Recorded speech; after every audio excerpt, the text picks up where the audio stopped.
we're going to talk about something that's not mentioned enough these days, nor taught enough. That would be hygiene. Okay, and what we have here is a sweet gum tree. Now this is not the only tree we can use for what I'm about to show you, but it is one that we can use. The other ones you might be more familiar with. And that would be making a toothbrush. Okay, now the reason sweet gum works is when you break it, it's fibrous, and it actually has kind of a menthol-y taste. Now the sap isn't that good, but when you use it as a toothbrush, it's really not that bad.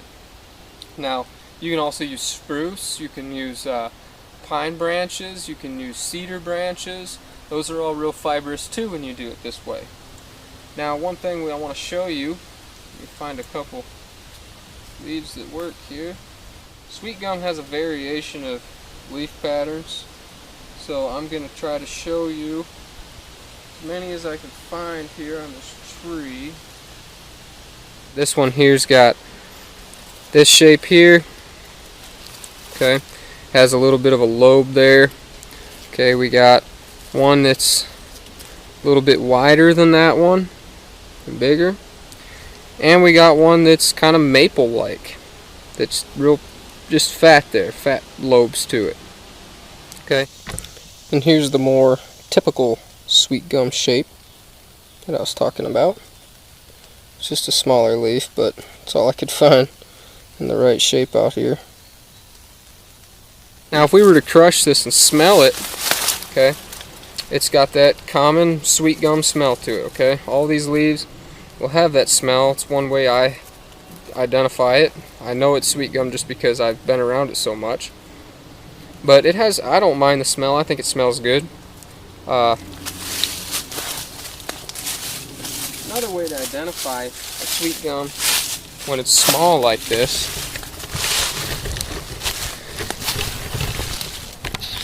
is to come down here to the bark.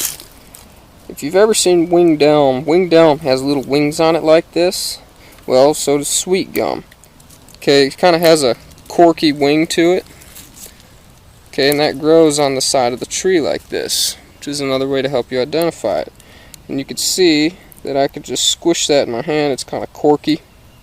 Okay, that's just another way to help you identify sweet gum. But that's not what we're going to do here. We're going to talk about brushing your teeth. Hygiene is so important. Okay, it's just like sleep in any modern survival scenario. If you don't do proper hygiene or do something to keep yourself clean, you're going to end up with problems. Okay, now not cleaning your teeth can cause more than just rotten teeth, you know, and uncomforts in your teeth and mouth sores and teeth that are going to give you just aches and pains. It can also cause heart problems too, because it builds plaque up and that clogs your arteries. So it's important to keep our teeth clean. Alright? And the bacteria that grows from the wild foods that we're going to be eating out here in the wilderness can cause bacteria. We need to make sure we're cleaning our teeth. Okay, now we don't need to kill this tree. All we need is just a branch.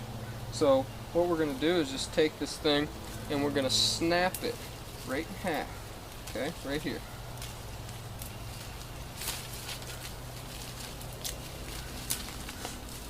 Okay, we can get rid of all the little branches coming off of it.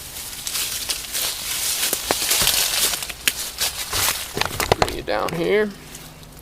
Okay, so we snap that right in half. Don't cut it, snap it. And then take your bark, just peel it back like so. Just peels right down. Real nice for you. Okay, so then we're left with, we can get rid of all the leaves there. Okay, so then what we're left with is these fibers right here. Okay, almost like bristles on a toothbrush. So then we just take it and we can scrub our teeth quite well, actually. Almost better than a toothbrush, because you're using an up and down motion. Okay, and it gets in between your teeth and you can go all the way to the back of your mouth. Okay, now I know it's awkward watching me brush my teeth, but I like to demonstrate things in real life and not just tell you. Okay, this is how I clean my teeth in the bush. Sweetgum is all over here. Spruce is not here, it's in Michigan, but pine is here, cedar is here. Okay, so we can take that. Now, like I said, Sweetgum, you might hear that the sap tastes horrible, but this has never tasted like anything really to me. Maybe a slight, kind of how it smells taste, I guess is the only way to describe it. And then if we have to really get in there, we can kind of split it down sideways like so. Okay, and that helps us get behind our teeth. Okay, this is a great way to clean your teeth, a Sweetgum toothbrush. Okay, safe, alternative method to using an actual toothbrush. Okay, and we're going to go over more hygiene videos and keeping ourselves clean out here. This is just the start of that little series. But there you go, Sweetgum toothbrush. Remember, you can use pine, spruce, cedar, anything that's safe to put in your mouth and that's fibrous. Okay, don't go stick in something that's not safe for you to use. I recommend you research that or stick to the ones that I showed you. But again, I don't recommend you do any of this until you check with your doctor or local expert.